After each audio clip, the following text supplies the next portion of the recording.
안녕하세요, 김호준입니다.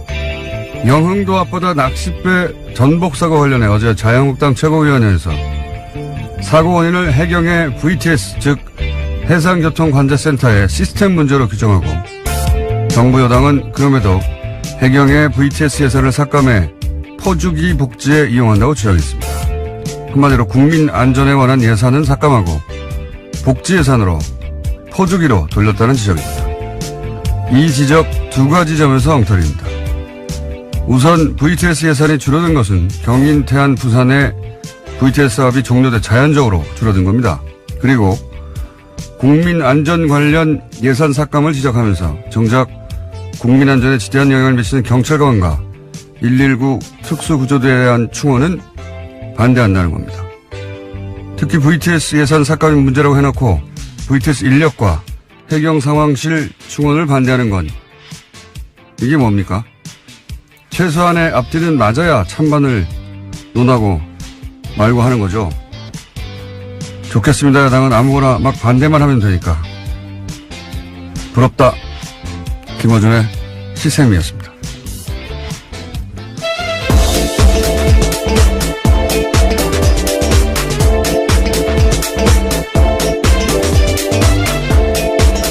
시사인의 김은지입니다. 저는 부럽습니다. 요새 자주 부러워하시는 것 같아서요. 네. 보통은 최소한의 앞뒤를 맞추고 이렇게 논리를 만드는데, 예. 앞뒤를 안 맞춰도 되잖아요. 막 반대만 하면 되는 거 아닙니까? 예산안이 일단 합의는 됐습니다. 예. 네, 어제 여야가 내년 예산안 합의했습니다. 최대 쟁점이었던 공무원 증원 규모를 9,400여 명 선으로 확정했습니다. 더불어민주당이 10,000명 선에서 한 걸음 물러나면서 합의문이 나온 건데요. 하지만 자유한국당은 합의문 가운데 공무원 증원과 법인세 인상 부분에는 유보 입장 밝혔습니다. 오늘 여야가 오전 11시에 본회의 열고 예산안을 처리할 예정인데요. 자유한국당은 그 전에 의원총회 결과에 따라서 표결에 불참하거나 일부 반대표를 던질 가능성도 있습니다. 하지만 더불어민주당과 국민의당 공조로 예산안 본회의 통과는 문제가 없습니다. 저는 이제 언론의 책임을 꼭 물어야 된다고 봅니다. 이 예산안 합의에 관련해서는 저희가 잠시 후 2부에서 어제 이어서 정상수 소장님과 자세한 이야기 나눠볼 텐데, 이게 전부 다 이제 공무원 증원이라고만 보도했거든요. 이걸 증원이라고 하느냐, 충원이라고 하느냐, 그리고 공무원이라고 하느냐, 아니면 구체적으로 그 내용을 들여다보면 경찰, 집배원, 소방수 이런 분들이거든요. 이게 완전히 뉘앙스가 다른 거거든요. 그 이제 내용을 보면 파출소 24시간 순찰, 112 상황실, CCTV, 119 특수구조대, 해경 VTS 운영, 그리고 생활 부분은 제일 많은 게 집배원이에요. 네, 국민의 안전과 직결된 부분들이 많습니다. 근데 이걸 그냥 공무원이라고 하면, 물론 다들 공무원 맞죠. 근데 우리가 이제 예산 이야기할 때 공무원, 증원 이렇게 얘기하면 굉장히 부정적이란 말이죠. 오랫동안. 어감이. 근데 그걸 알면서도 그냥 공무원 증원이라고 계속 언론이 야당의 프레임을 그냥 제목 그대로 보도하는 것은 굉장히 비겁한 거라고 봅니다. 왜냐하면 그래놓고 사고가 나면 또 소방 인력이 부족하다고, 또는 집배원이 자살했다고 그러면서 기사 계속 쓰잖아요. 집배원을 어떻게 늘립니까? 예산이 있어야 늘리지. 그리고 그러니까 정작 그 예산을 가지고 싸울 때는 그냥 정치적 공방으로 내버려 두고, 예? 공무원 증원이라고 그 프레임 그대로 했다가 예산이 없어서 집배원 부족으로 집배원이 막 자살하고 고통받고 소방수 부족하다고 하고, 그럼 또 약자 편이라면서 기사를 써요. 이게 굉장히 비겁한 겁니다. 예, 사실은. 이럴 때 예산을 늘릴 때 도와주든가요, 그러면. 그런 기사를 쓸 거면. 그리고 이제 예를 들어서 거꾸로 여당이 이런 충원을 할 때 이건 필요하지 않은 충원이라고 구체적으로 기사를 쓰던가요. 그냥 공무원 증원이라고 해놓고 그냥 멀찌감치 떨어져 있는 거는 대단히 비겁한 보도라고 봅니다, 그동안. 자, 또 예산 관련 보도가 있습니까? 네, 내년도 예산안이 당초 정부 원안보다 보편적 복지를 축소하는 쪽으로 타결이 됐는데요. 이러한 협상의 이면에는 내년 6월 지방선거가 작용했다라는 평가가 나온다고 합니다. 아동수당 신설 및 기초연금 인상의 내용과 시기가 상당 부분 수정됐기 때문입니다. 그동안 야당은 아동수당 시설과 기초연금 인상이 지방선거를 겨냥한 선거용 예산이다 이렇게 주장한 바가 있는데요. 그래서 계속해서 지급 대상과 시기 조정을 요구해왔습니다. 더불어민주당 같은 경우에는 이를 정략적이다라고 비판하면서도요.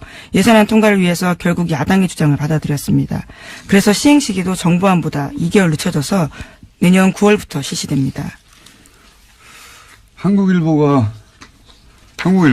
네, 그렇습니다. 제목은 보편적 복지 축소 뒤엔 야당의 정략적 요구 있었다라는 기사입니다. 이거는 진짜 정략적 요구가 맞죠. 원래 이제 선거용 예산이라는 게 있긴 있어요. 선거 때만 되면 도로도 갈아엎고 막 하잖아요. 그런데 선거용 예산이라고 하면 불필요하다. 그래서 삭감하자. 이런 주장은 과거에도 많이 있었는데 이번에는 삭감을 주장하면, 왜냐면 자기들도 똑같은 공약을 냈었거든요. 삭감을 주장하면 욕먹을 것 같으니까 선거 후에 지급하자고. 이런 건 내가 처음 봅니다. 그러니까, 아예 선거용 예산이니 불필요해서 삭감하자는 게 아니라 필요한 예산은 맞는데 선거 전에 하면은 여당에 유리하니까 선거 이후에 지급하자고 주장한 거 아닙니까? 이게 그 복지의 대상이 되는 사람들의 이익하고 무슨 상관이 있어요? 그냥 표 계산인 거죠. 예. 이런 건 처음 봅니다, 정말. 이런 야당의 주장은 처음 보는데, 어쨌든 결국 그렇게 됐습니다. 선거 이후에 지급하는 것으로. 예. 6월에 선거니까 6월 이후에 지급하자. 언제? 9월부터. 예. 이런 야당은 처음 봅니다, 정말. 어쨌든 그런 일이 있었다. 예. 라는 보도가 한국일보를 통해 나왔고요. 다음 뉴스는 뭡니까? 네, 문재인 대통령이 어제 낚싯배 전복 사고와 관련해서 EU 여하를 막론하고 이 같은 사고를 막지 못한 것과 구조하지 못한 것은 결국 국가의 책임이다라고 밝혔습니다. 문재인 대통령은 어제 청와대에서 수석보좌관 회의를 주재하고 국민의 생명과 안전에 관한 국가의 책임은 무한 책임이라고 여겨야 한다라고 이야기했는데요. 뿐만 아니라 이번 사건의 수습이 끝나면 늘어나는 낚시 인구의 안전관리에 관해서 제도와 시스템에서 개선하거나 보완할 점이 없는지 점검해 주길 바란다라고 당부했습니다. 또 회의 시작에 앞서서 문재인 대통령과 참모들은 전원 기립해서 10초 정도 묵념을 하고 희생자를 추모했습니다. 사실 원론적인 이야기죠. 예. 이거 굳이 이렇게 얘기한 이유는 박근혜 정부 때, 예, 재난 컨트롤 타워가 청와대가 아니다라고 했던 걸 이제 되돌려서 바로 잡으려고 하는 의도에서, 원론적인 이야기를 다시 한 거라고 보고, 재난재해를 방지하고 구조하는 국가의 임무가 맞죠. 예. 해상 상황이 나면 전 세계 어디나 해양구조대, 예, 소위 공무원이 출동합니다. 예, 이걸 민간이 하지는 않죠. 민간이 도와줄 수는 있어도. 근데 유독 이 세월호 사고 때는 사실은 해군 출동도 누군가가 맡고 해경도 뒷짐을 지고 있었죠. 왜냐하면 거기 언딘이라고 하는 민간 업체가 군안을 책임지는 유일한 업체로 계약이 사고가 나자마자 됐고, 언딘이 그 현장을 장악하고 언딘 중심으로 군안을 해야 한다면서 사실은 국가가 뒷짐을 지고 있었죠. 이게 왜 이런 일이 벌어졌는지 아직도 사실 정확하게 밝혀지지 않았는데, 이 관련해서. 이것도 밝혀내야 하는 일이라고 봅니다. 세월호 관련해서 특조 이기가. 그럼 원론적인 얘기를 했다. 자, 다음은요. 네, 2013년 댓글 사건과 관련해서 국정원이 경찰 인사까지 개입하려 했다라고 오늘 아침에 한겨레 신문이 보도했습니다. 관련 경찰의 수사 상황이 외부로 유출될까 봐서 우려해서인데요. 최근 국정원 적폐청산 TF가 관련 문건을 확보했다라고 합니다. 국정원이 2012년에서 2013년 서울 수서경찰서의 후임자까지 관여한 정황이 담긴 내용인데요. 구체적인 내용들을 보면 2013년 4월께 국정원은 당시 이광석 수서경찰서장 후임 인사를 언급하면서 잔불 정리를 확실히 할 사람을 후임자로 앉혀야 한다라는 취지의 보고서를 썼다라고 합니다. 당시에 이제 그 수서경찰서가 소위 셀프 강금 사건. 네, 그 실무를 담당했었습니다. 네, 셀프 강금 사건의 실무를 담당했었기 때문에 거기에는 이제 수사 기록이 있을 거 아닙니까? 그리고 수사를 했던 내부 인력이 있을 거고 그 사람들이 양심 선언하거나 뭐 자료가 나올까봐 국정원이 그 경찰서장 후임을 결정했다는 거 아니에요? 뭐 그런 취지의 내용이라고 하는데요. 실제적으로 원래는 보고서에는 애초에 신임 소장으로 유력했던 사람이 박아무개 총경이다라고 쓰여 있습니다. 그런데 실제로 박 총경이 아닌 다른 사람이 총경이 됐다라고 합니다. 그러니까요. 예. 국정원이 그러니까 유력했던 총경을 맡고 다른 사람이 수서경찰서장으로 총경으로 발령나도록 조정을 했다는 얘기인 거죠. 예, 그런 거 정황이 담긴 보고서죠. 그런 의논을 했던 국정원 보고서가 나온 거고 사실 이명박 박근혜 국정원에서는 정부의 국정원에서는 국정 운영을 실제로 국정원을 했어요. 중요한 한 축으로. 그러니까 뭐 요청에 따라 정보 보고를 한 게 아니라 정치를 실제로 했어요. 예, 관여하지 않은 부분이 없다. 경찰서장 후임자 누구를 해야지 이 댓글 수사 관련해 가지고 양심선언이나 자료 유출이 없을 것이다. 라는 판단을 하고 실제 그렇게 되도록 만든 거 아닙니까? 네. 저는 이제 이런 기사를 볼 때마다 느끼는 게 뭐냐면 지금 국정원 직원들 말고 이런 시절에 국정원을 거친 오비들, 예, 소위 오비들, 그 사람들이 과거를 잊지 못하고 여전히 민간인 신분에서 영향력을 발휘하려고 하는 그런 시도가 있을 수, 왜냐하면 자기들 머릿속에는 자기들 이렇게 경찰서장 날리고, 누구 날리고, 혹은 누구 꽂고, 혹은 뭐 방송국에 누구 날리고, 누구 넣고 하는 걸 다 했잖아요. 근데 그렇게 예전도 아닙니다. 2012년, 13년 상황인데요. 국정원 개혁 진짜 필요한 거죠. 근데 이제 그 시절 10여 년간, 뭐 그 이전도 마찬가지긴 한데, 이런 시절에 국정원의 고위 관리를 지내고 이제는 은퇴한 사람들, 저는 그 사람들 관리해야 된다고 봅니다. 예. 하던 대로 하거든요. 예. 이런 뉴스를 볼 때마다 그런 생각이 들고요. 자, 다음 뉴스는 뭡니까? 실제 그 사람들이 또 댓글 공작에 대규모로 동원됐잖아요. 예. 네, 양지의 사건도 지금 굴러가고 있습니다. 재판받고 있는 중인데요. 자, 네. 다음 뉴스 어떻습니까? 네, 우병우 전 민정수석이 소위 아들 꽃보직 특혜 논란도 있었습니다. 관련해서 어제 법정 증언이 나왔는데요. 경찰 내부 청탁이 있었다라는 겁니다.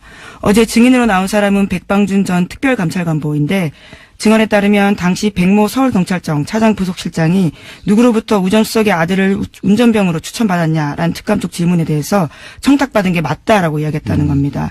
하지만 전화한 사람이 누군지는 밝히지 못한다면서도 내부인이다라고 이야기했다고 합니다. 이게 이제 이석수 특별감찰관에 이어서 감찰관 보도 똑같은 얘기를 했다 이런 내용이에요. 예. 네, 자신이 과거에도 감찰을 하려고 했는데 방해를 받았다라는 증언도 했습니다. 예. 이석수 특별감찰관도 똑같은 내용을 증언했었고 이제는 감찰관 넘버 2도 똑같이 우수석 아들이 특혜를 받았는데 그건 분명한데 누가 그런 청탁을 했는지 밝히지 못하겠다고 해서 수사가 진행되지 않았다. 그리고 이 사람들은 다 잘렸으니까요. 그런 다음에. 그리고 그렇게 다 자르는 일에 관여했던 것으로 보이는 사람들, 추명호 전 국장. 국장은 네. 어제가 아니죠. 구속이 됐는데, 추 국장에게 이제 지시를 했다고 하는 최 차장.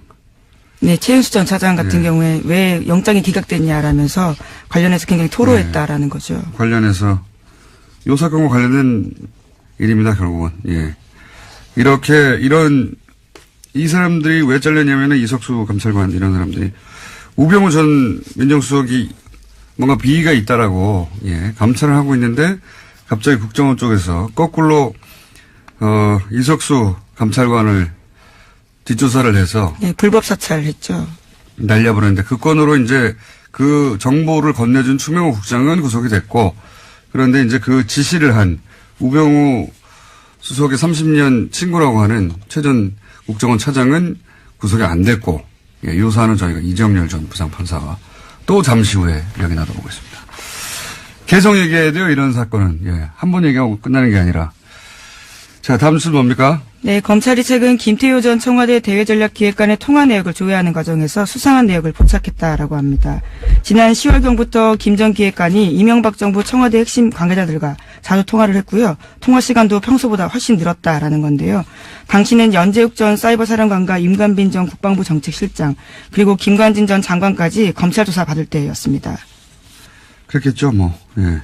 김태효 기획관은 굉장히 중요한 그 위치에 있던 사람입니다. 이 김태효 대외전략기획관이 국정원 그리고 사이버 사령부 뭐 이렇게 댓글 공작을 주로 하던 사람들이 청와대에 들어가면 반드시 만났던 사람이거든요. 예, 청와대 쪽에서 댓글의 방향을 지시하고 또 보고를 받고 하던 대통령 바로 아래서 사실은 청와대 내에 댓글 공작을 총지휘했던 사람으로 지금 추정되는 그런 혐의가 있는 사람인데 이제 분류가기 직전에 관계자라고 열심히 통화했다. 네, 오늘 피의자 신분으로 검찰에 출석합니다. 그렇군요. 틀림없이 구속영장이 청구될 것 같은데 과연 구속영장이 발부될지는 이 관련해서는 다 기각되거나 아니면 발부된 것도 다 뒤집고 있으니까요. 자, 다음 뉴스는 뭡니까? 네, 미국의 러시아 게이트 관련된 소식도 전해드리겠습니다. 지난 대선 당시 트럼프 캠프와 러시아 정부의 유착 관계에서 전미 총계협회가 연결고리 역할을 한 정황이 나왔다라고 뉴욕타임스가 보도했습니다. 전미 총계협회 쪽 인사가 지난해 5월 달에 트럼프 캠프 정책보좌관에게 이메일을 보냈는데요. 내용을 보면 트럼프 후보와 러시아 푸틴 대통령의 만남을 주선할 수 있다라는 제안이 있었다라고 합니다. 이메일 제목은 크렘린 커넥션입니다. 이 전미 총계협회는 미국에서 가장 강력한 로비단체. 그렇죠. 예. 공화당에 가장 많은 그 정치원금을 내는 곳이거든요. 예. 총기협회한테 밑보이고 공화당이 당선될 수는 없다. 이렇게 얘기되는 곳인데, 여기가 러시아와 이제 커넥션이, 트럼프 캠프 커넥션의 중간 고리였다. 굉장히 오히려 지금 굉장히 충격적인 소식인데, 이게 북한과 예를 들어서 특정 캠프와의 커넥션을 북한과 뭐 자유한국당과 커넥션을 그런 성격입니다, 지금. 최대 이익단체니까요. 그리고 보수정당이니까. 예. 북한과 자유한국당의 커넥션을 정경련이 중간에서 역할을 했던 그런 정도의 뉴스예요. 예, 실제로. 그리고 또 이 사람 위에도, 예, 이 총기협회 관련해서 연결고리가 계속 나오고 있는데, 이렇게 되면 트럼프와 전미 총기협회가 같이 무너지지 않을까. 무너질까요? 무너지지는 않을 것 같은데, 이 총기협회 조직은 워낙 강력해서. 완전히 새로운 종류의 뉴스가 나온 겁니다. 네. 트럼프가 끝까지 갈 수 있을까요?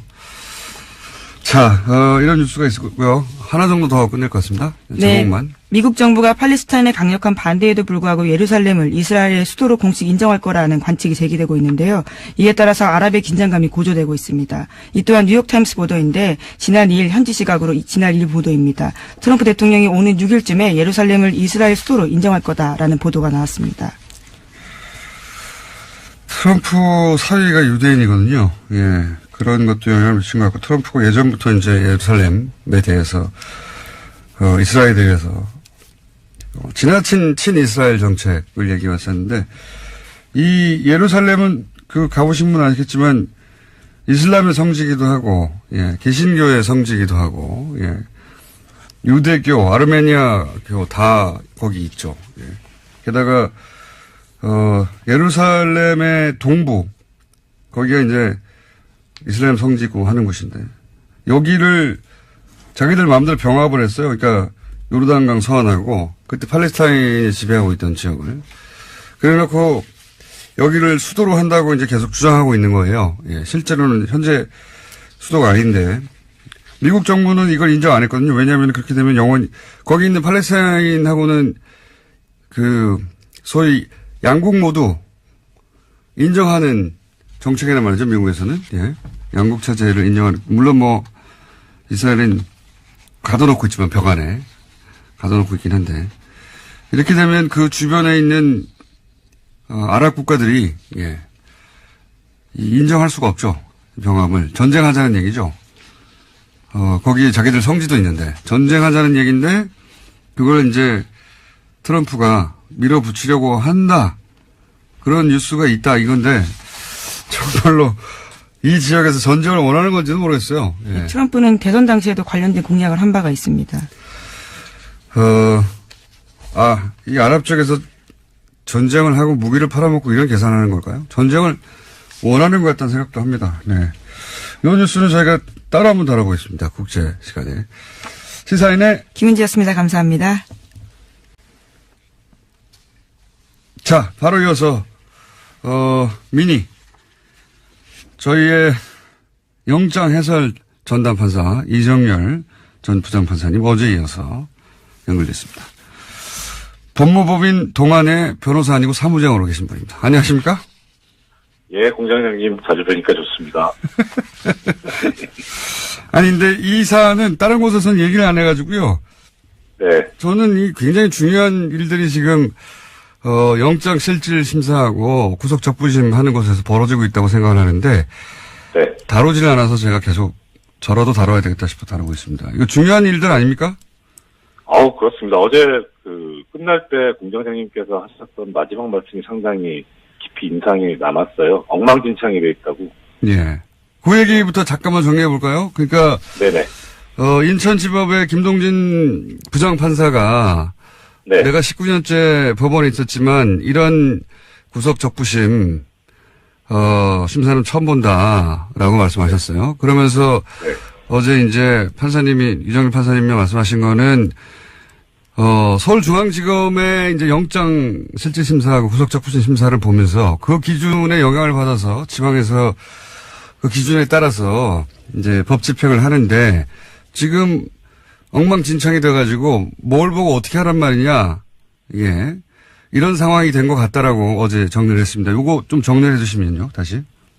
예, 다시 한번 말씀드리지만은 서울중앙지방법원이 상당히 전국적으로 제일 규모가 큰 법원이기 때문에 예. 그리고 거기에 이제 있는 판사들이 대체로 좀 고참들이 들어가요. 예. 그러니까 거기서 이제 어떤 기준을 만들면은 그게 전국 법원으로 전파가 되거든요. 뭐 예를 들어서 교통사고 손해배상 위자료 액수도 서울중앙지방법원에 손해배상 전담부 판사들이 모여서 회의를 해가지고 이야기를 하고 뭐 가압류 가처분 같은 것도 어떻게 기준을 할 것이냐 이런 것도 그렇고 그러니까 대체로 이제 물론 재판이 독립이 돼 있긴 하지만은 전국적으로 통일시켜야 될 기준이 있을 만할 때는 서울중앙지방법원에서 하는 실무 관행이 상당히 준거가 돼요. 그러니까 지금 말씀하신 이제 영장 발부 기준이라든가 구속적부심 운용 기준이라든가 이런 것도 다 중앙지법에서 하는 것이 나중에 이제 지방으로 전파가 되면서 중앙지법에서 또 이렇게 하니까 우리도 이렇게 하자 이런 식으로 운용이 되어 온 거죠. 그런데 이제 그 기준이 엉망진창이 돼서 도대체 뭘 보고 어떻게 하라는 거냐 이런 얘기가 나올 정도의 기준이 없는 석방 혹은 기준이 없는 기각이 됐다 이런 거죠 요지가. 네. 그렇죠. 네. 특히 이제 가장 눈길을 이끈 게 이번에 결정적으로 나온 게 저 한국 e스포츠. 예. 네, 거기 조 사무국장인가요? 총장인가요? 네. 이분이 사무총장. 예, 이분이 긴급 체포 절차가 위법하다 그래서 지금 구속적부심에서 석방이 됐거든요. 그러니까 지금 김관진, 임관빈 말고 그렇게 네. 이제 구속적부심 이게 왜 구속적부심 심사가 이런 식으로 적용되냐고 얘기가 시작됐는데. 네, 그렇죠. 신강렬 부장판사에 의해서. 그런데 네. 이번엔 한국 e스포츠. 네. 이번에는 이제 여당 전직 네. 정무수석과 관련 인사입니다. 그렇죠. 그 분이 구속이 됐었었는데 한국 e스포츠 사무총장 조모 씨가 네. 구속 적부심 심사 신청을 했어요. 왜냐하면 요즘 구속 적부심 심사 신청이 많다고 합니다. 나도 될래나 싶어가지고 많다고 해요. 왜냐면은 절대 안 된다고 했던 김광진, 임관빈 두 사람이 석방되는 걸 보자 너도 나도 그런 생각을 하나 본데 그래서 이분도 신청을 했습니다. 근데 이분은 이제 안 될 거라고 생각했는데 석방돼 버렸어요. 예, 이분도 사실 사정이 바뀐 게 하나도 없거든요. 예, 그러니까 이제 원천적으로 영장 발부할 때 그 전 단계인 검찰에서 체포를 당시에 그 절차가 잘못됐다, 위법하다 해가지고 그래서 최초 단계서부터 잘못됐으니까 전체적으로 영장 발부가 잘못된 것이다라고 하는 이유로 석방이 된 거죠. 이런 경우도 있습니까? 적부심에서 잘 못 봤습니다. 사실 긴급 체포 절차가 위법하다라고 하는 건 제가 영장 전담할 때도 많이 다뤘던 문제이긴 한데요. 이게 이제 그런데 영장이 있어야 되는데 영장 없이 체포했다는 거 아닙니까? 한마디로. 그렇죠. 그런데, 그렇죠. 예. 근데 이제 원래는 영장이 있긴 있어야 되는데, 영장을 발부받을 수 없는 긴급한 사유가 있는 때는 어쩔 수 없잖아요. 그 법에서 예외를 인정하고 있거든요. 그런 경우가 두 가지가 있는데, 예. 하나는 잘 아시겠지만 현행범 체포하는 경우. 그렇죠. 이때 영장이 있을 수가 없죠. 도망가고 있는데. 바로, 바로 범죄가 벌어졌으니까. 두 번째는 이제, 현행범은 아닌데, 약간 이제 시간이 지났는데 범죄가 일어나고 나서, 그런데 긴급하게 이거는 영장 없이 체포를 하지 않으면은 완전히 뭐 도망갈 수 있거나 증거를 인멸할 우려가 있으니까 예외적으로 인정하는 경우인데, 이 경우에 대해서 이제 어떤 경우를 그럼 긴급한 경우로 보냐라고 법에서 정해놓은 요건이 있어요. 그게 언제냐면은, 지방법원 판사의 체포영장을 받을 수 없는 경우인데, 특히 이런 긴급한 상황을 뭐라고 했냐면은, 우연히 만난 경우. 아하, 우연히 만난 경우? 네, 그렇죠. 그럼 영장이 있을 수가 없잖아요. 그렇죠.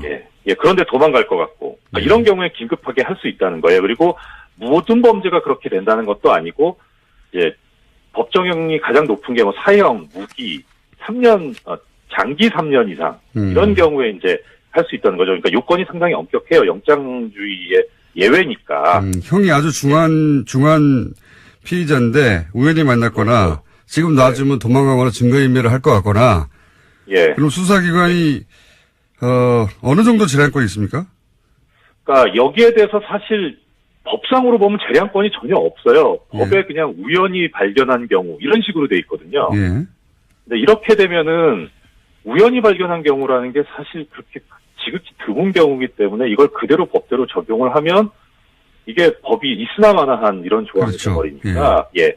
이게 좀 역사적인 걸 볼 필요가 있는 게 이 긴급 체포라는 게 나오기 전께 긴급 구속이라는 게 있었어요, 예전에. 예. 근데 그때는 이런 식의 조문이 아니었거든요. 그러니까 검찰에서도 수사기관에서도 그냥 뭐 조문은 들어갔지만 옛날에 긴급 구속처럼 운용을 해온 거예요. 그냥 뭐 우연히 발견한 경우 아니라도 체포를 했었죠. 예. 그런데 이렇게 되니까 법대로 하면 문제가 생길 수 있으니까 대법원에서 이걸 판례로 약간 완화를 해줍니다. 그래서 아까 조금 전에 공장장님 말씀하신 대로 상당한 재량권이 있다. 그런 긴급 체포하는 경우에 수사기관이 예.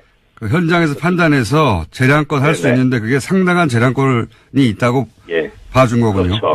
예. 그리고 그 다음에 이 상당한 재량권이 있는데 이렇게 재량권을 가지고 판단을 했을 때 그게 현저하게 합리성을 잃은 경우에는 긴급 체포가 위법하다 이렇게 판례가 완화를 해줍니다. 이게 2002년도에 최초에 나온 판례예요. 그렇군요. 예. 그러니까 결국 법을 그대로 운영하면은 문제가 생길 수 있으니까 판례가 완화를 해줬는데 그런데 정말 법대로 하면 이제 문제가 있긴 있거든요. 그러니까 이번에 이 e스포츠 사무총장이 석방된 거는 정말 그대로 법대로 했다고 볼 수는 있어요. 그렇게 말하면. 조문대로. 예, 법대로 했다고. 근데 그게 이미 2002년에 그 법대, 소위 그 조문대로만 하면 사실 다 풀어줘야 되니까. 예. 수사기관에게 상당한 재량권을 줬는데 이번에는 거꾸로 상당한 재량권을 뺏어버린 거군요. 말하자면 법대로 해가지고. 그렇죠. 예. 그 조문이 있긴 있지만 사실은 현실과는 다른 이때까지 한 10여 년 이상 없었던 판결을 내린 거는 마찬가지네요. 뭐 거의 없었죠. 이런 경우가. 그러니까 이제 지적하고 싶은 건 뭐냐면 뭐 법대로 운영할 수도 있어요. 할 수도 있는데 문제는 이제 영장전담 판사가 영장을 발부를 했잖아요. 그러면은 그 발부할 때 그때도 긴급체포 위법 얘기가 나왔었다고 하거든요. 그러니까 그때는 그러면은 보니까 뭐 문제는 있긴 있는 것 같은데 이게 상당한 재량권을까지도 넘어선 거냐. 그러니까 현저하게라는 게 뭐냐면 누가 봐도 명백한 거거든요. 그러니까 누가 봐도 명백하게 이게 불합리한 거냐 체포가. 이런 정도까지 돼야 되는데 아무리 지금 요새 서울중앙지법 영장판사들이 이상한 결정들을 하지만 이것 판사 기본이거든요. 그야말로. 그러니까 그런데도 불구하고 영장이 나왔다는 거는 좀 약간 이상하긴 해도 현저하게 명백하게 이상하지는 않다. 이렇게 봤다고 보는 게 맞죠. 판사님, 자꾸 이제 법리적으로 해석하시는데. 아, 네. 네, 이거는 제가 보기에는 이쪽 풀어줬으니까 이쪽도 풀어준 겁니다. 그러고 그것도 그 말씀도 맞고 더 나가서 걱정스러운 거는 이제 향후에 더 들어올 이 긴급 체포가 된 사람들이 워낙 뭐 많기 때문에 예를 들어서 뭐 대상은 아니지만 최순실 같은 경우에도 긴급 체포됐었거든요. 예, 그럼 이 사유를 들어가지고 보석 청구하면 받아줘야 될 거예요. 판사님, 내일 네. 또 하셔야 될 것 같습니다. 오늘 여기까지 하고. 시간이 빨라요. 네. 10분 이내에 끝나려고 했는데 10분이 지났어요. 자, 그러니까 요지는 그런 거네요. 이번에 석방된 사람은 이번에는 이제 전병헌 수석과 관련한 사건인데 이거는 긴급 체포라고 하는 문건으로만 따지면, 예, 문자 그대로만 따지면 풀어줄 수도 있는 사건이긴 한데 이미 2002년 판례로 수사기관에 상당한 재량권을 주어서 더 이상 긴급 체포를 하고 영장이 발부된 사람을 구속 적부심을 풀어주는 예가 없는데 이번에 네. 또 풀어줬다. 예. 네. 이거는 이제 왜 김관진 인관비만 풀어주냐 저쪽 사람들만 얘기를 들을까봐 이쪽도 저는 그리고 풀어준 향후에 거다. 포석이다. 네, 풀어준 것이고 향후에 또 이런 식으로 긴급 체포가 된 사건이 있을 경우에는 계속 풀어줄 수 있는 근거를 마련하였다. 예. 네. 그러면 탁월하십니다. 검찰 입장에서는 이렇게 긴급 체포를 못하는 거죠. 뭐 눈치를 부담이 봐야죠. 되는 거죠. 부담이. 예. 네, 부담이 되죠. 네. 아주 나쁜 판결이 또 하나 나왔고요. 예. 이 사안은 내일도 또 다뤄보겠습니다. 감사합니다. 알겠습니다. 예, 안녕히 계십시오. 고맙습니다. 법무부민 동안 변호사 아닌 사무장 이정렬 전 부장판사였습니다.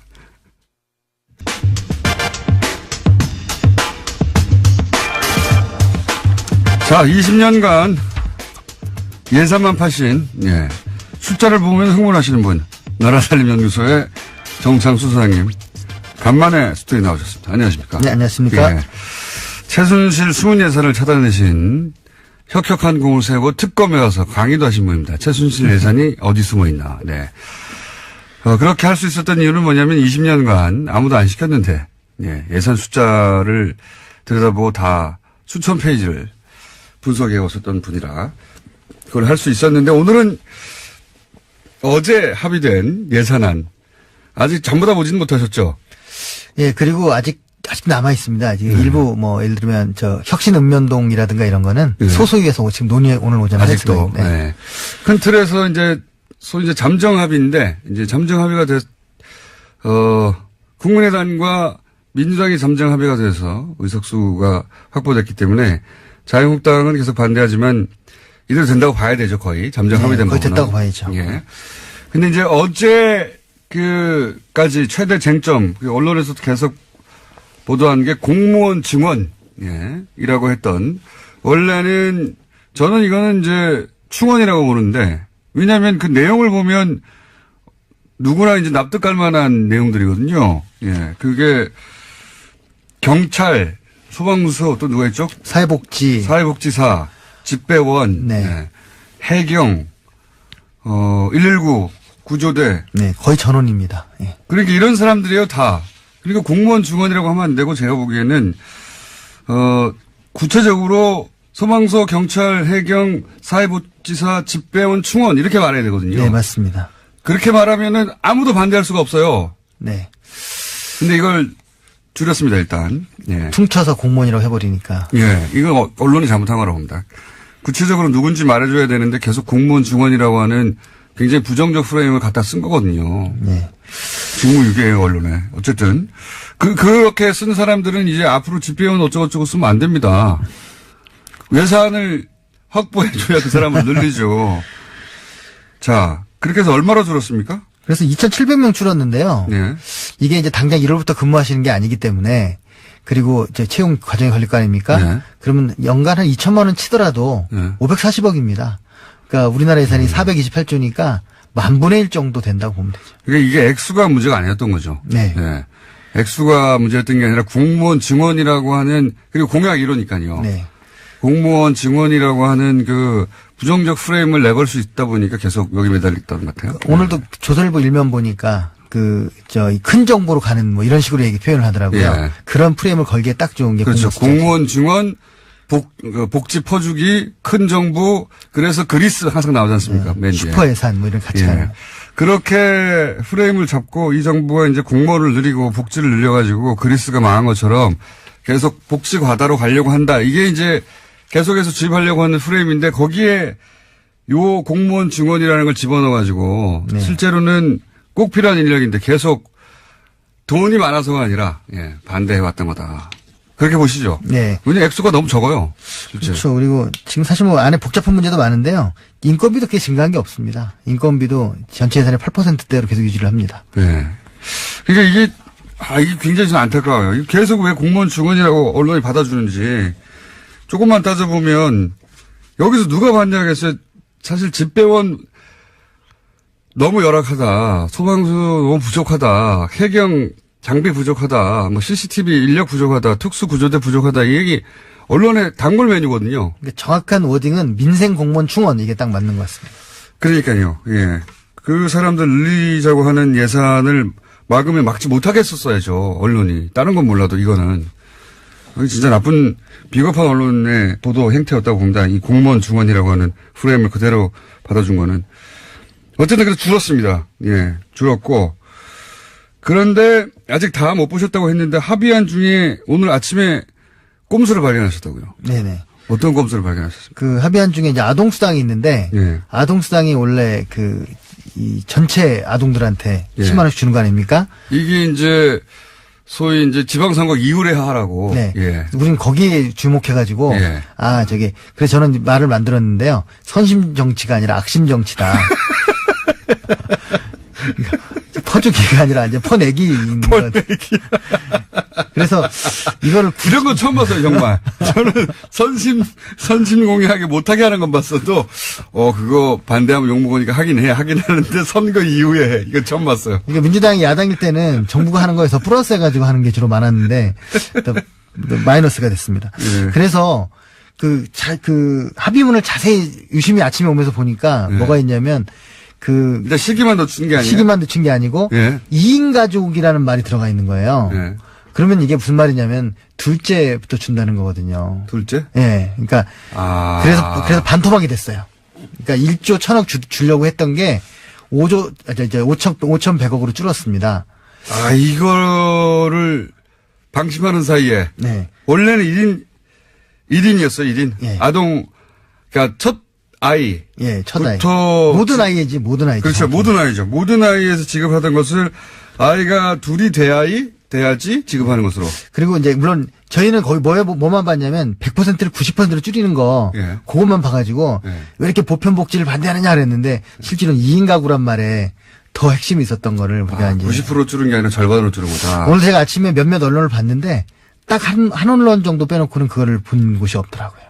그거야 이제 소장님처럼 이것만 몇십 년 본 사람이야 보자마자 알겠지만 그러니까 이게 사실 이거 알려지면은 이거 제대로 알려주면 언론이 이런 거 제대로 알려주면 정말 1인 가구를 2인 가구로 바꾼 정당은 폭파당하거든요. 네. 이게 여론조사 결과를 보면 그 주부들에게 다른 복지는 지지율이 한 60, 70인데 네. 이 복지는 거의 90 가까워요. 당연하죠. 안철수 대표가 지지율이 확 꺾였던 게 이게 병설단설. 네네. 남자들은 잘 모르고 네. 그리고 나이가 아주 어리거나 많거나 한 성인들도 20대나 60대는 잘 모르는데 30, 40대의 여성들에게 뭐 병설을 줄여? 폭탄이죠. 폭탄이 돼가지고 확 꺾였었는데 이것도 마찬가지 아닙니까? 아동수당을 절반으로 꺾었어 누가? 누가 꺾었습니까 이거? 물론 이제 야당들이 이제 반대를 한 거고 특히 자유한국당이 아주 격렬히 반대를 한 거죠. 근데 기초노령연금은 차마 그렇게 못 건드렸는데 아동수당 건드린 것 같습니다.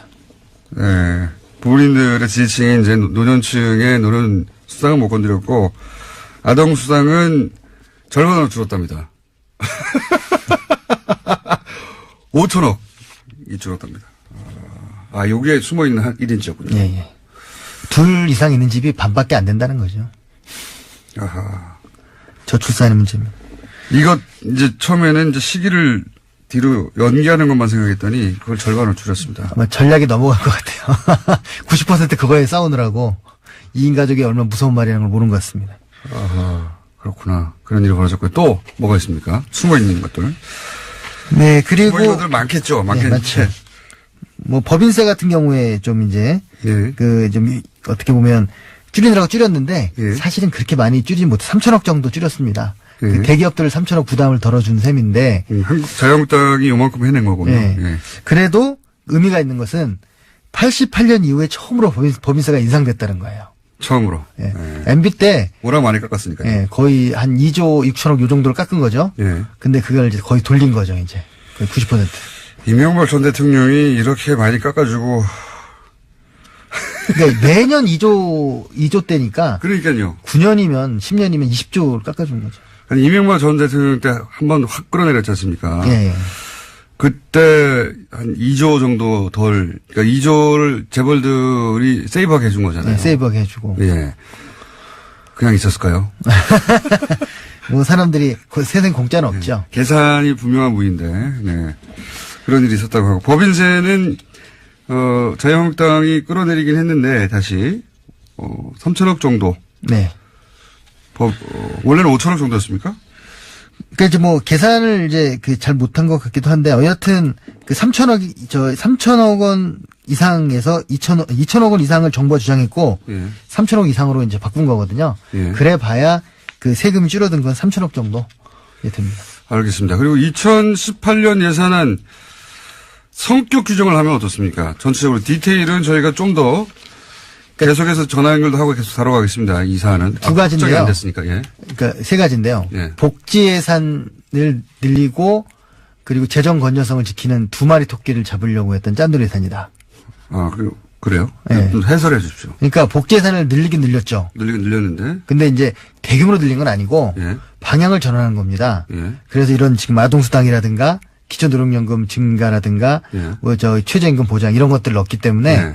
당장 액수는 사실 크지 않지만 예. 이 방향으로 가게끔 이제 방향을 틀은 거고요. 방향을 틀었다. 예, 그렇기 번째. 때문에 양은 많지 않으니까 예. 재정 건전성은 해치지 않은 거죠. 그 이 정부에서 이 야당에서 특히 얘기하는 7.1% 최대 증액이다. 예. 라는 얘기를 들어서 제가 아침에 새벽에 급히 찾아봤습니다. 네. 그랬더니 박근혜 정부 때 8% 올린 적도 있더라고요.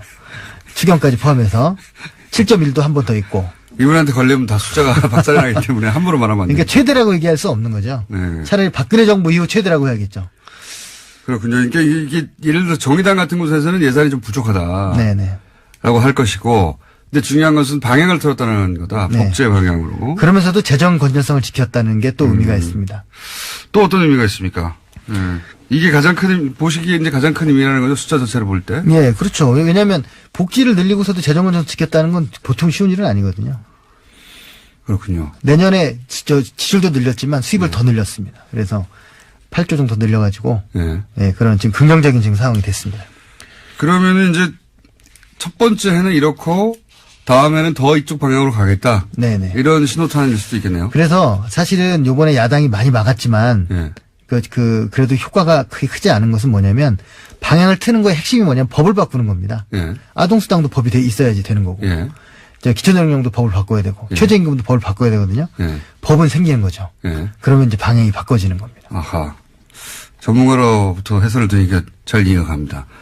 그리고 이제 어제 잠깐 얘기했었던 이렇게 이제 주거니 받거니 공방을 하다가 벌어졌던 멘트들 중에 어제 언급하신 서로 이제 딴 얘기하는 거. 예. 네. 이낙연 총리하고 이장우 의원의 멘트 잠깐 들어보시겠습니다.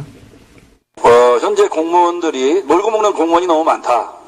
이런 우려를 얘기합니다. 예를 들어서 소방관들이 놀고 먹을 거라는 생각을 저는 하지 않습니다. 그 얘기를 하는 게 아닙니다. 소방관들 얘기하는 게 아닙니다. 소방관들, 경찰관들 다 필요합니다. 필요하지만 그분들을 증원하고자 하는 것입니다. 정말 일반 행정직은 이번 증원에 포함되지 않습니다.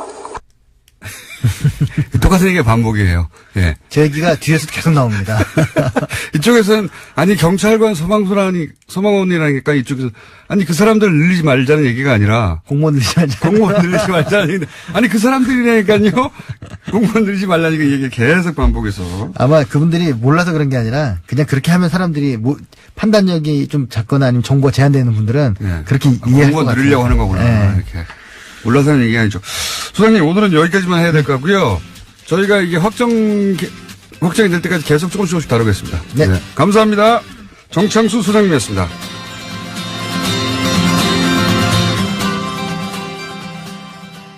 아니라 이번 사건의 수습이 끝나면 늘어나는 낚시 인구의 안전관리에 관해서 제도와 시스템에서 개선하거나 보완할 점이 없는지 점검해 주길 바란다라고 당부했습니다. 또 회의 시작에 앞서서 문재인 대통령과 참모들은 전원 기립해서 10초 정도 묵념을 하고 희생자를 추모했습니다. 사실 원론적인 이야기죠. 예. 이걸 굳이 이렇게 얘기한 이유는 박근혜 정부 때, 예. 재난 컨트롤 타워가 청와대가 아니다라고 했던 걸 이제 되돌려서 바로 잡으려고 하는 의도에서, 원론적인 이야기를 다시 한 거라고 보고, 재난재해를 방지하고 구조하는 국가의 임무가 맞죠. 예. 해상 상황을 하면 전 세계 어디나 해양구조대, 예. 소위 공무원이 출동합니다. 예. 이걸 민간이 하지는 않죠. 민간이 도와줄 수는 있어도. 근데 유독 이 세월호 사고 때는 사실은 해군 출동도 누군가가 맡고 해경도 뒷짐을 지고 있었죠. 왜냐하면 거기 언딘이라고 하는 민간 업체가 군안을 책임지는 유일한 업체로 계약이 사고 나자마자 됐고, 언딘이 그 현장을 장악하고 언딘 중심으로 군안을 해야 한다면서 사실은 국가가 뒷짐을 지고 있었죠. 이게 왜 이런 일이 벌어졌는지 아직도 사실 정확하게 밝혀지지 않았는데, 이 관련해서 이것도 밝혀내야 하는 일이라고 봅니다. 세월호 관련해서 특조 2기가. 그럼 원론적인 얘기를 했다. 자, 다음은요. 네, 2013년 댓글 사건과 관련해서 국정원이 경찰 인사까지 개입하려 했다라고 오늘 아침에 한겨레 신문이 보도했습니다. 관련 경찰의 수사 상황이 외부로 유출될까 봐서 우려해서인데요. 최근 국정원 적폐청산 TF가 관련 문건을 확보했다라고 합니다. 국정원이 2012년에서 2013년 서울수서경찰서의 후임자까지 관여한 정황이 담긴 내용인데요. 구체적인 내용들을 보면 2013년 4월께 국정원은 당시 이광석 수서경찰서장 후임 인사를 언급하면서 잔불 정리를 확실히 할 사람을 후임자로 앉혀야 한다라는 취지의 보고서를 썼다라고 합니다. 당시에 이제 수서경찰서가 소위 셀프 강금 사건. 네, 그 실무를 담당했었습니다. 네, 셀프 강금 사건의 실무를 담당했었기 때문에 거기다 이 예산안 합의와 관련해서는 저희가 잠시 후 2부에서 어제 이어서 정상수 소장님과 자세한 얘기 나눠볼 텐데, 이게 전부 다 이제 공무원 증원이라고만 보도했거든요. 이걸 증원이라고 하느냐, 충원이라고 하느냐, 그리고 공무원이라고 하느냐, 아니면 구체적으로 그 내용을 들여다보면 경찰, 집배원, 소방수 이런 분들이거든요. 이게 완전히 뉘앙스가 다른 거거든요. 그 이제 내용을 보면 파출소 24시간 순찰, 112 상황실, CCTV, 119 특수구조대, 해경 VTS 운영, 그리고 생활 부분은 제일 많은 게 집배원이에요. 네, 국민의 안전과 직결된 부분들이 많습니다. 근데 이걸 그냥 공무원이라고 하면, 물론 다들 공무원 맞죠. 근데 우리가 이제 예산 이야기할 때 공무원 증만 이렇게 얘기하면 굉장히 부정적이란 말이죠. 오랫동안. 어감이. 근데 그걸 알면서도 그냥 공무원 증원이라고 계속 언론이 야당의 프레임을 그냥 제목 그대로 보도하는 것은 굉장히 비겁한 거라고 봅니다. 왜냐하면 그래놓고 사고가 나면 또 소방 인력이 부족하다고 또는 집배원이 자살했다고 그러면서 기사 계속 쓰잖아요. 집배원 어떻게 늘립니까? 예산이 있어야 늘리지. 그리고 그러니까 정작 그 예산을 가지고 싸울 때는 그냥 정치적 공방으로 내버려 두고, 예. 공무원 증원이라고 그 프레임 그대로 했다가 예산이 없어서 집배원 부족으로 집배원이 막 자살하고 고통받고 소방수 부족하다고 하고 그럼 또 약자 편이라면서 기사를 써요. 이게 굉장히 비겁한 겁니다. 예, 사실은. 이럴 때 예산을 늘릴 때 도와주든가요, 그러면. 그런 기사를 쓸 거면. 그리고 이제 예를 들어서 거꾸로 여당이 이런 충원을 할 때 이건 필요하지 않은 충원이라고 구체적으로 기사를 쓰던가요. 그냥 공무원 증원이라고 해놓고 그냥 멀찌감치 떨어져 있는 거는 대단히 비겁한 보도라고 봅니다, 그동안. 자, 또 예산 관련 보도가 있습니까? 네, 내년도 예산안이 당초 정부 원안보다 보편적 복지를 축소하는 쪽으로 타결이 됐는데요. 안녕하세요, 김원수입니다. 영흥도 앞바다 낚싯배 전복 사고 관련해 어제 자유한국당 최고위원회에서 사고 원인을 해경의 VTS, 즉 해상교통관제센터의 시스템 문제로 규정하고 정부 여당은 그럼에도 해경의 VTS 예산을 삭감해 퍼주기 복지에 이용한다고 주장했습니다. 한마디로 국민 안전에 관한 예산은 삭감하고 복지 예산으로 퍼주기로 돌렸다는 지적입니다. 이 지적 두 가지 점에서 엉터리입니다.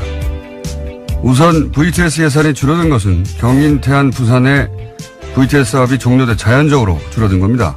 그리고 국민 안전 관련 예산 삭감을 지적하면서 정작 국민 안전에 지대한 영향을 미치는 경찰관과 119 특수구조대에 대한 충원은 반대한다는 겁니다. 특히 VTS 예산 삭감이 문제라고 해놓고 VTS 인력과 해경상황실 충원을 반대하는 건 이게 뭡니까? 최소한의 앞뒤는 맞아야 찬반을 논하고 말고 하는 거죠. 좋겠습니다. 야당은 아무거나 막 반대만 하면 되니까. 부럽다. 김어준의 시샘이었습니다.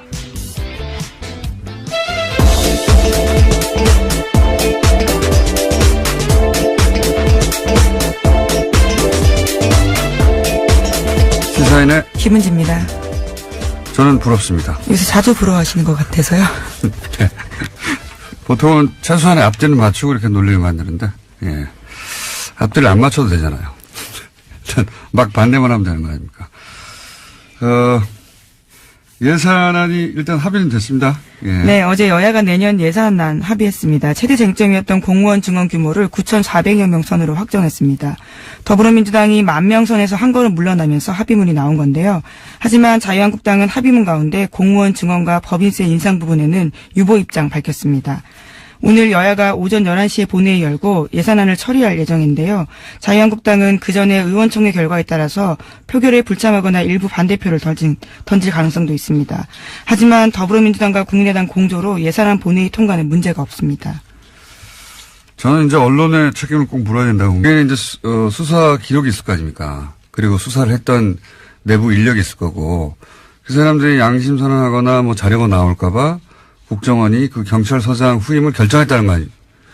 뭐 그런 취지의 내용이라고 하는데요. 실제적으로 원래는 보고서에는 애초에 신임소장으로 유력했던 사람이 박아무개 총경이다라고 쓰여 있습니다. 그런데 실제로 박 총경이 아닌 다른 사람이 총경이 됐다라고 합니다. 그러니까요. 예. 국정원이 그러니까 유력했던 총경을 맡고 다른 사람이 수서경찰서장으로 총경으로 발령나도록 조정을 했다는 얘기인 거죠. 예, 그런 거 정황이 담긴 보고서죠. 그런 의논을 했던 국정원 보고서가 나온 거고, 사실 이명박 박근혜 국정원에서는 국정 운영을 실제로 국정원을 했어요. 중요한 한 축으로. 그러니까 뭐 요청에 따라 정보 보고를 한 게 아니라 정치를 실제로 했어요. 예, 관여하지 않은 부분이 없다. 경찰서장 후임자 누구를 해야지 이 댓글 수사 관련해 가지고 양심선언이나 자료 유출이 없을 것이다. 라는 판단을 하고 실제 그렇게 되도록 만든 거 아닙니까? 네. 저는 이제 이런 기사를 볼 때마다 느끼는 게 뭐냐면, 지금 국정원 직원들 말고, 이런 시절에 국정원을 거친 오비들, 예, 소위 오비들, 그 사람들이 과거를 잊지 못하고 여전히 민간인 신분에서 영향력을 발휘하려고 하는 그런 시도가 있을 수, 왜냐하면 자기들 머릿속에는 자기들 이렇게 경찰서장 날리고, 누구 날리고, 혹은 누구 꽂고, 혹은 뭐 방송국에 누구 날리고, 누구 넣고 하는 걸 다 했잖아요. 근데 그렇게 예전도 아닙니다. 2012년, 13년 상황인데요. 국정원 개혁 진짜 필요한 거죠. 근데 이제 그 시절 10여 년간, 뭐 그 이전도 마찬가지긴 한데, 이런 시절에 국정원의 고위 관리를 지내고 이제는 은퇴한 사람들, 저는 그 사람들 관리해야 된다고 봅니다. 예. 하던 대로 하거든요. 예. 이런 뉴스를 볼 때마다 그런 생각이 들고요. 자, 다음 뉴스는 뭡니까? 실제 그 사람들이 또 댓글 공작에 대규모로 동원됐잖아요. 예. 네, 양지의 사건도 지금 굴러가고 있습니다. 재판받고 있는 중인데요. 자, 네. 다음 뉴스도. 이러한 협상의 이면에는 내년 6월 지방선거가 작용했다라는 평가가 나온다고 합니다. 아동수당 신설 및 기초연금 인상의 내용과 시기가 상당 부분 수정됐기 때문입니다. 그동안 야당은 아동수당 신설과 기초연금 인상이 지방선거를 겨냥한 선거용 예산이다 이렇게 주장한 바가 있는데요. 그래서 계속해서 지급 대상과 시기 조정을 요구해왔습니다. 더불어민주당 같은 경우에는 이를 정략적이다라고 비판하면서도요. 예산안 통과를 위해서 결국 야당의 주장을 받아들였습니다. 그래서 시행 시기도 정부안보다 2개월 늦춰져서 내년 9월부터 실시됩니다. 한국일보죠. 네, 그렇습니다. 제목은 보편적 복지 축소 뒤엔 야당의 정략적 요구 있었다라는 기사입니다. 이거는 진짜 정략적 요구가 맞죠. 원래 이제 선거용 예산이라는 게 있긴 있어요. 선거 때만 되면 도로도 갈아엎고 막 하잖아요. 그런데 선거용 예산이라고 하면 불필요하다. 그래서 삭감하자. 이런 주장은 과거에도 많이 있었는데 이번에는 삭감을 주장하면, 왜냐면 자기들도 똑같은 공약을 냈었거든요. 삭감을 주장하면 욕먹을 것 같으니까 선거 후에 지급하자고. 이런 건 내가 처음 봅니다. 그러니까, 아예 선거용 예산이니 불필요해서 삭감하자는 게 아니라 필요한 예산을 만드는데 선거 전에 하면은 여당에 유리하니까 선거 이후에 지급하자고 주장한 거 아닙니까? 이게 그 복지의 대상이 되는 사람들의 이익하고 무슨 상관이 있어요? 그냥 표 계산인 거죠. 예. 이런 건 처음 봅니다, 정말. 이런 야당의 주장은 처음 보는데, 어쨌든 결국 그렇게 됐습니다. 선거 이후에 지급하는 것으로. 예. 6월에 선거니까 6월 이후에 지급하자. 언제? 9월부터. 예. 이런 야당은 처음 봅니다, 정말. 어쨌든 그런 일이 있었다. 예. 라는 보도가 한국일보를 통해 나왔고요. 다음 뉴스는 뭡니까? 네, 문재인 대통령이 어제 낚싯배 전복 사고와 관련해서 EU 여하를 막론하고 이 같은 사고를 막지 못한 것과 구조하지 못한 것은 결국 국가의 책임이다라고 밝혔습니다. 문재인 대통령은 어제 청와대에서 수석보좌관 회의를 주재하고 국민의 생명과 안전에 관한 국가의 책임은 무한 책임이라고 여겨야 한다라고 이야기했는데요. 뿐만